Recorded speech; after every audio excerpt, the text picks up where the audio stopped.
तो हेलो दोस्तों, मैं दीपांशु कुमार आप सभी का प्यारा भाई लक्ष्य ऑनलाइन क्लासेस में आप सभी का स्वागत करता हूं।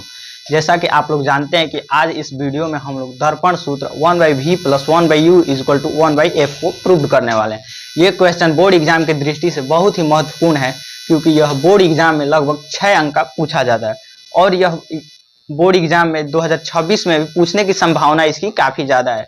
इसलिए इस चीज़ को हम आज बहुत ही आसान तरीके से समझने वाले हैं कि कैसे दर्पण में 1/v + 1/u = 1/f होता है।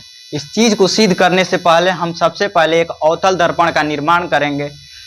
दर्पण सूत्र को सिद्ध करने से पहले क्या किया जाता है, एक अवतल दर्पण का निर्माण किया जाता है। हमने एक अवतल दर्पण का निर्माण किया जिसका हम नाम धर देंगे m तथा m'।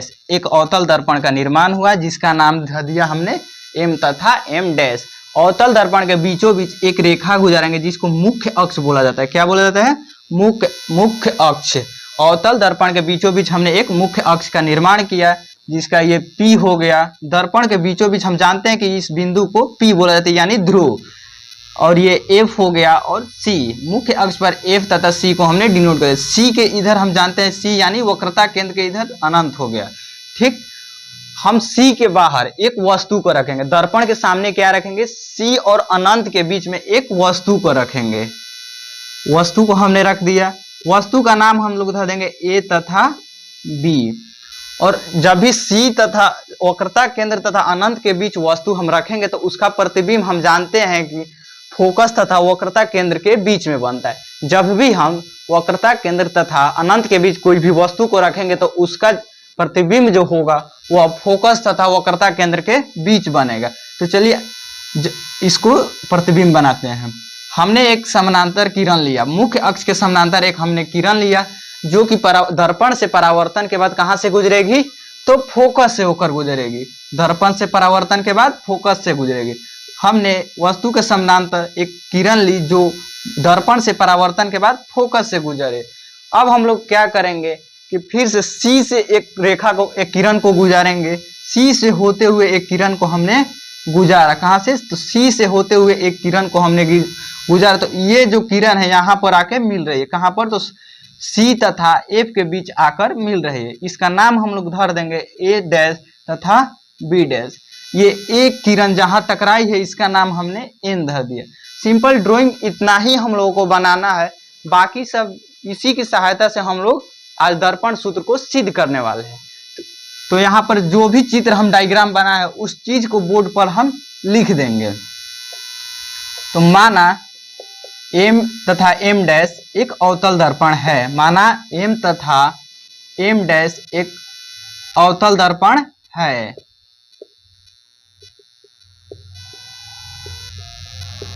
इतना हम लोग लिख देंगे। M' एक अवतल दर्पण है जिसमें क्या रखा है? AB कहाँ? AB क्या है? तो वस्तु है, जिसमें AB वस्तु दर्पण के सामने रखी हुई है। AB कहाँ रखी हुई है? तो दर्पण के सामने रखी हुई है। और आप बताइए कि जो AB वस्तु रखा है इसका प्रतिबिंब कहाँ बन रहा है? तो यहाँ पर फोकस तथा वक्रता केंद्र के बीच बन रहा है। तो इसी चीज को हम लिखेंगे कि माना M' एक अवतल दर्पण है जिसमें AB वस्तु दर्पण के सामने रखी है, जिसका वास्तविक प्रतिबिंब, AB का प्रतिबिंब कैसा बन रहा है? तो वास्तविक,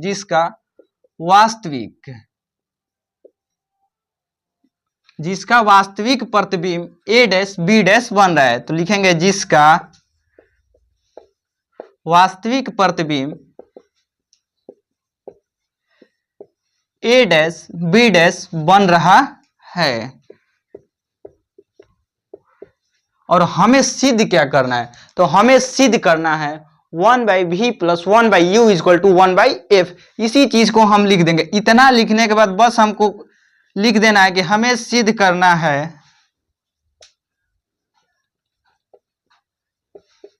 कि 1/v + 1/u = 1/f।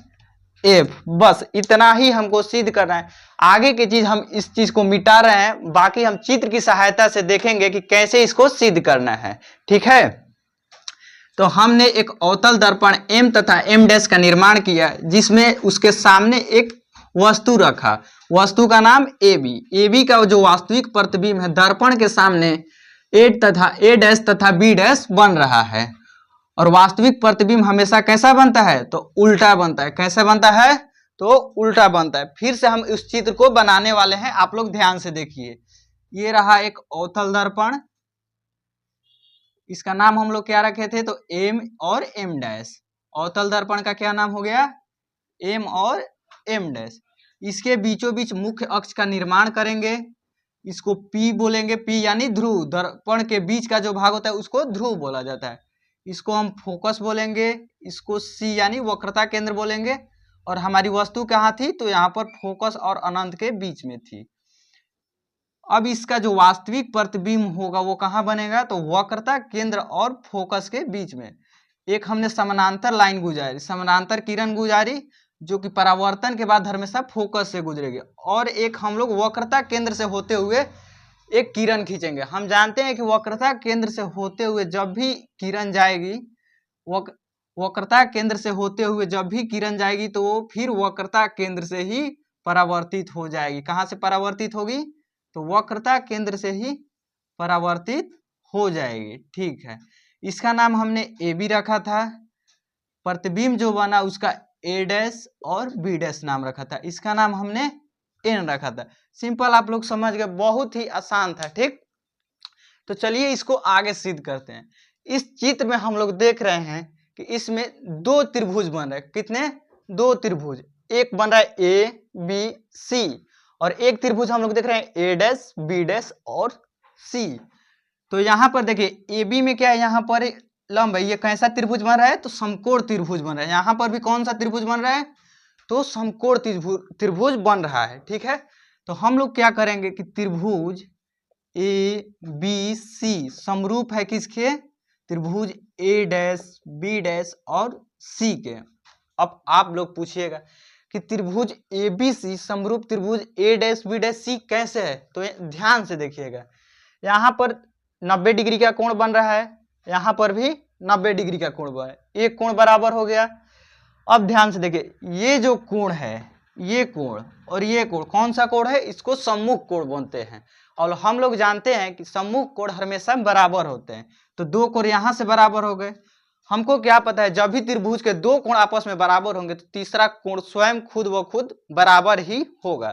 ठीक, तो जब त्रिभुज के तीनों कोण बराबर हो गए तो क्या पता चला कि त्रिभुज, जो दोनों त्रिभुज है, ये आपस में समरूप है। तो वही चीज को हमने लिखा ए बी सी, त्रिभुज ए बी सी समरूप है त्रिभुज ए डैश बी डैश सी के। अब इसमें ध्यान से देखिएगा कि जो त्रिभुज ए बी सी क्या है? समकोण त्रिभुज है। इसमें हम इसको ए बी को लंब मान लेते हैं और बी सी को आधार मान लेते हैं। इसमें देखिए त्रिभुज ए डैश बी डैश सी में ए डैश बी डैश को हम लोग लंब मान लेते हैं और बी डैश सी को क्या मान लेते हैं? तो आधार मान लेते हैं। उसी चीज को हम लोग लिख देते हैं कि ए बी, त्रिभुज ए बी सी का लंब लेंगे ए बी बटा में त्रिभुज ए डैश बी डैश सी का लंब लेंगे, तो ए डैश और बी डैश इसका लंब हो गया। अब पुनः क्या हम देख रहे हैं? इसका आधार लेंगे और इस त्रिभुज का आधार लेंगे, तो इसका आधार क्या हो गया? बी सी बटा में बी डैश सी। इसको हम लोग समीकरण 1 मान लेते हैं। इसको क्या मान लिया हम लोगों ने? समीकरण 1। अब पुनः हमको इस चीज में और त्रिभुज दिखाई दे रहे हैं। ये त्रिभुज 1 हो गया, ये त्रिभुज 2 हो गया। अब इसमें हमको दो त्रिभुज और दिखाई दे रहे हैं। पहला नंबर तो ये त्रिभुज दिखाई दिया, फिर सेकंड नंबर में ये, यानी कि त्रिभुज पी एन एफ या फिर एन पी एफ और त्रिभुज ए डैश बी डैश एफ, दो त्रिभुज दिखाई दे रहा है। तो इसको भी हम लिखेंगे त्रिभुज एन पी एफ समरूप है त्रिभुज ए डैश बी डैश और एफ के। ध्यान से देखिए, अगर इसकी दूरी को हम लोग घटाएंगे तो यहाँ पर क्या बनेगा? ये भी एक समकोण त्रिभुज बनेगा, यानी कि यहाँ पर भी 90 डिग्री का एंगल बनेगा। और इसमें ध्यान से देखिए, यहाँ पर भी एक 90 डिग्री का एंगल बनेगा। इसका सम्मुख कोण जो है इस वाले त्रिभुज के सम्मुख कोण के बराबर है, यानी कि इन दोनों त्रिभुज में भी तीनों कोण जो है आपस में बराबर है। तो हम लोग जानते हैं जब भी तीनों कोण आपस में बराबर होगा तो त्रिभुज जो है समरूप होगा। तो इसको भी हम लोग समरूप लिख दिए। अब जो ये दोनों त्रिभुज है इसका लंब लेंगे और आधार लेंगे। अब बताइए कि त्रिभुज NPF में इसका लंब क्या हो जाएगा, तो इसका लंब हो जाएगा NP।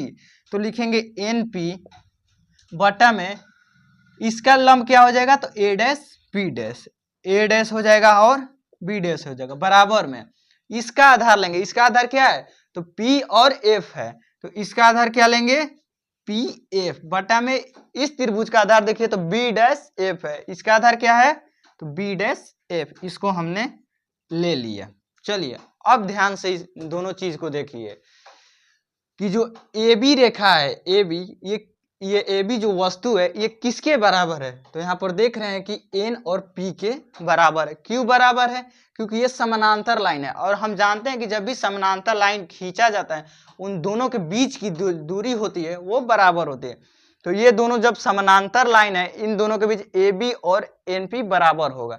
तो जो बराबर है तो क्या हम NP के जगह पर AB लिख सकते हैं, तो जवाब आएगा हाँ लिख सकते हैं। तो इसका हम लिखेंगे NP के जगह पर क्या लिखेंगे, AB बटा A डैश B डैश बराबर में PF बटा B डैश F। ठीक है, इतना हम लोग लिख दिए। तो इसको क्या मानेंगे हम लोग, समीकरण 2 मान लिए। ठीक है, तो अब देखिए समीकरण 1 एवं समीकरण 2 में देखिए, समीकरण 1 में AB बटा A dash B dash is equal to है BC by B dash C। ठीक है, और समीकरण 2 में भी AB by A dash B dash is equal to PF by B dash F। समीकरण 1 एवं 2 में ये जो लेफ्ट वाला पार्ट है दोनों में बराबर है, तो जब भी दोनों बराबर है तो इसको क्या करेंगे कि हम लोग इसको काट देंगे। बराबर चीज जब भी होता है तो उसको हटा दिया जाता है। ठीक है, तो सिंपल हम इस चीज को हटा दे रहे हैं। ठीक, तो यहां पर लिखेंगे समीकरण 1 तथा 2 से। चलिए इसको मिटा के हम लोग लिख दे रहे हैं।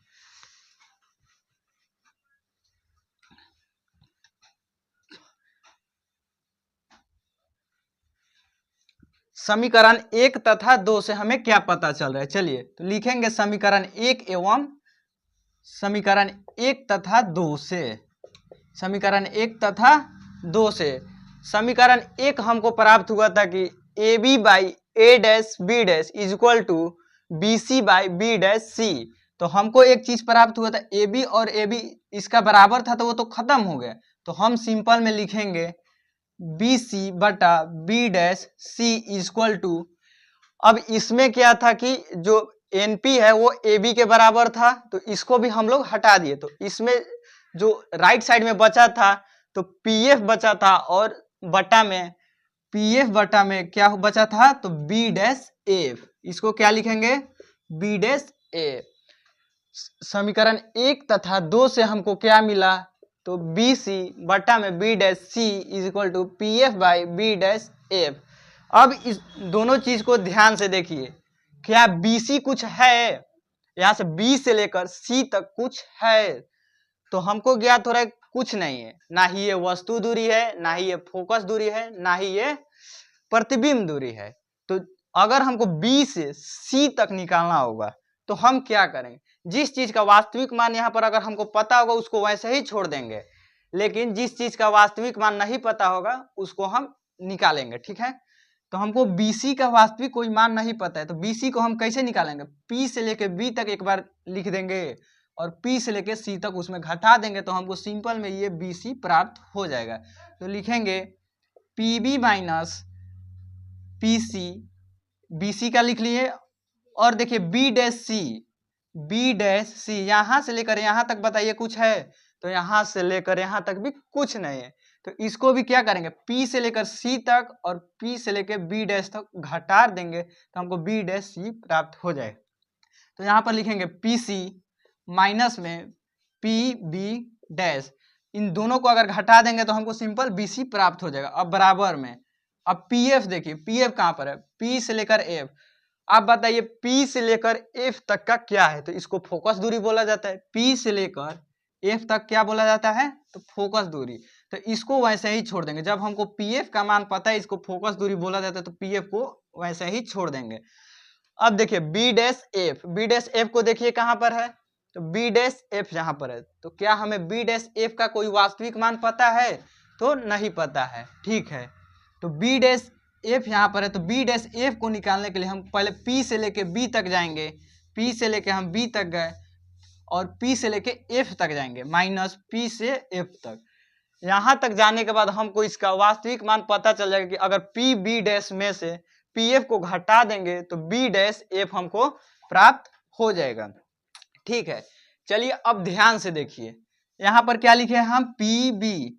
तो पी बी को क्या बोला जाता है, पी से लेकर बी तक को क्या बोला जाता है, पी से लेकर बी तक को क्या बोला जाता है, बी पर वस्तु का प्रतिबिंब बन रहा है, तो पी से लेकर बी तक को बोला जाता है प्रतिबिंब दूरी, जिसको भी द्वारा सूचित किया जाता है।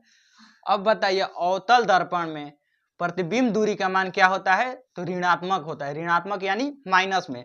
तो इसको क्या लिखेंगे, भी को माइनस में यहाँ पर लिख देंगे और यहाँ पर देखिए इसको घटाएंगे, पीसी, पीसी देखिए पी से लेकर सी तक को क्या बोला जाता है, वक्रता त्रिज्या यानी आर। अब बताइए कि वो अवतल दर्पण में वक्रता त्रिज्या का मान प्लस में होता है कि माइनस में, तो हम जानते हैं कि अवतल दर्पण में सभी मान जो होते हैं निगेटिव यानी माइनस में होते हैं, तो इसका मान भी हम क्या लिखेंगे, सिंपल में आर लिख देंगे। ठीक, बट्टा में ये पीसी हो गया, पीसी को हम लोग जानते हैं आर था, तो माइनस में आर को लेंगे, फिर माइनस लगेगा पी बी डैश, पी से लेके बी डैश क्या है, तो यहाँ पर वस्तु दूरी है, वस्तु दूरी कहाँ पर लिया जाएगा, तो माइनस में वस्तु दूरी बराबर।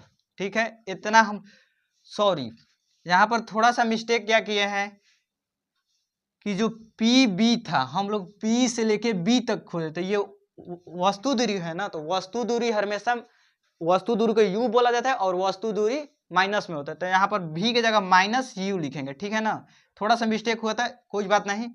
चलिए पी बी डैश हम लोग लिख लिए, वस्तु दूरी प्रतिबिंब दूरी माइनस में भी। अब यहाँ पर देखिए पी एफ, पी एफ को क्या बोला जाता है, तो एफ बोला जाता है। अब बताइए फोकस दूरी क्या होती है, ऋणात्मक होती है, सिंपल है, तो इसको भी माइनस लगा देंगे।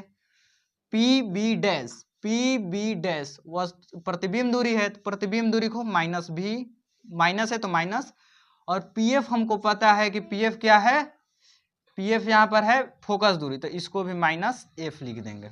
ठीक, इतना हमको ज्ञात हो गया। चलिए अब ऊपर बनाते हैं इसी चीज को, बाकी सबको हम मिटाते हैं और ऊपर बनाते हैं। ठीक है ना, ओ इसको तो मिटा दिए ड्राइंग को, कोई बात नहीं, इसको फिर चल, ड्राइंग का कोई काम भी ना अब बचा, अब सिर्फ इसी को हम लोग को सॉल्व कर देना है, बाकी सब क्वेश्चन अपने आप बन जाएगा। ठीक है ना, कीटू चुप रहो।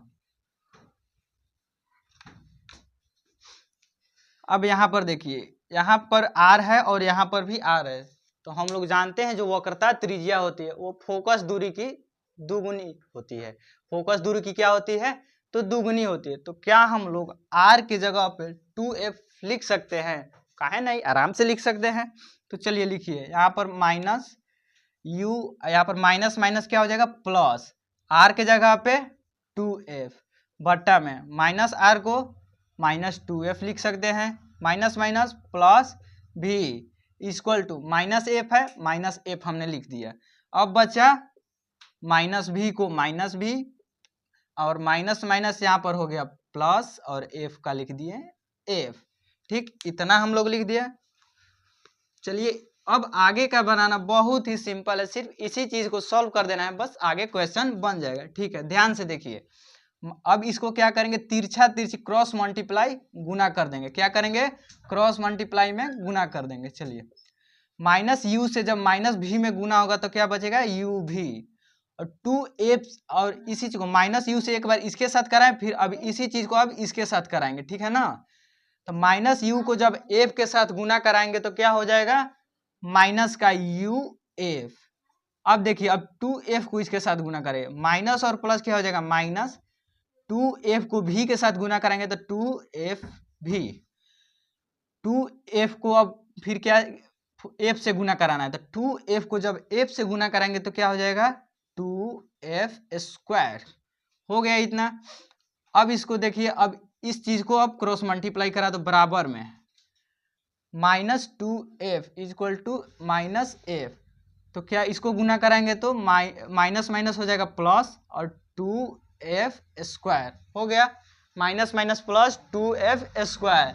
अब भी को कराते हैं माइनस एफ के साथ, तो भी को माइनस एफ से जब गुना करेंगे तो माइनस का भी एफ बचेगा। बराबर के दोनों तरफ जो सामान्य संख्या है उसको क्या करते हैं, कटा देते हैं। ठीक है, तो बराबर के इधर 2f² दिखाई दे रहा है और इधर भी 2f², दोनों समान है तो दोनों कट जाएगा। ठीक, लिखेंगे u भी माइनस यू एफ। अब इधर देखिए u भी इधर भी है और u भले u और f, भले v और f इधर है माइनस में, इधर भी माइनस में क्या है 2f भी बोलो या फिर vf बोलो, तो इसको बराबर के उस तरफ खदेड़ देते हैं। माइनस vf बचा, माइनस वाला जब f भी उधर जाएगा तो क्या हो जाएगा +2, इसको भी vf लिख लो, यहाँ पर vf अंक पलट दो इधर उधर, कोई दिक्कत ना है। ठीक, प्लस का हो गया। अब ध्यान से देखिए इसको सॉल्व कर देते हैं, u भी minus U F is equal to minus v और f प्लस 2vf को जब कैलकुलेट करेंगे तो आ जाएगा v और f। क्या आ जाएगा, v और f। यहाँ तक हमको प्राप्त हो गया। अब इसमें क्या करेंगे कि हम तीनों में बराबर के इधर भी LHS में भी और RHS में भी u भी f से भाग करेंगे, तो लिखेंगे दोनों तरफ u भी f से भाग करने पर, किससे, u भी f से भाग करने पर, जब दोनों तरफ u भी f से भाग करेंगे तो क्या लिखेंगे u भी बटा u भी f, माइनस में uf बटा में u भी f, बराबर में हो जाएगा vf बटा में u भी f। यहाँ पर देखिए u से u कटाइए, v से v कटाइए, यहाँ पर बचा 1 बटा f, यहाँ पर u से u कटाइए, f से f कटाइए, बचा 1 बटा v, और v से v कटाइए और f से f कटाइए, यहाँ पर बचा 1 बटा u। चलिए इसको आगे की लाइन में देखते हैं। इन सब चीजों को हम मिटा रहे हैं, और वीडियो अच्छा लगे तो कृपया लाइक जरूर करें। ठीक है, चलिए इसको बना दे रहे हैं। अब यहाँ पर बचा है 1/f लिख लिए, माइनस का बचा 1/v is equal to minus, और बराबर में क्या बचा 1/u। अब देखिए इस चीज को जो माइनस में, इसको उधर हम खेद दे रहे हैं। ठीक, 1/f is equal to 1/u plus में क्या हो जाएगा 1/v, या 1/v plus 1/u is equal to 1/f। इसको क्या कर दिया हम लोगों ने, प्रूव्ड कर दिया। क्या हो गया, प्रूव्ड हो गया। तो अगर वीडियो अच्छा लगे तो इसको लाइक करें और चैनल को सब्सक्राइब जरूर करें। धन्यवाद। बन गए।